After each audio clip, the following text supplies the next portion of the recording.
Cash flow žaidimas, kurį aš pabandžiau žaisti turbūt prieš metus laiko pirmą kartą, davė man labai daug įžvalgų, naujų ir gerų galimybių ir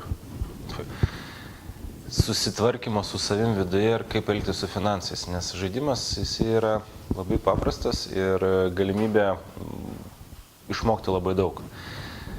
Pasąmoningai šeimoje mes galvojom, kad darom labai daug teisingų žingsnių, tačiau iki galo mes juos tiesiog nesiryždavom atlikti. Pažaidę šį žaidimą, aišku, ne vieną kartą ir ne 15 kartų daugiau, mes rasdavom labai daug dalykus, kuriuos galima pritaikyti praktikoje. To pasekoje labai daug kas keitėsi mūsų šeimos finansuose, mūsų šeimos darbe, kas susijęs su galimybėmis apie investavimą ir panašiai.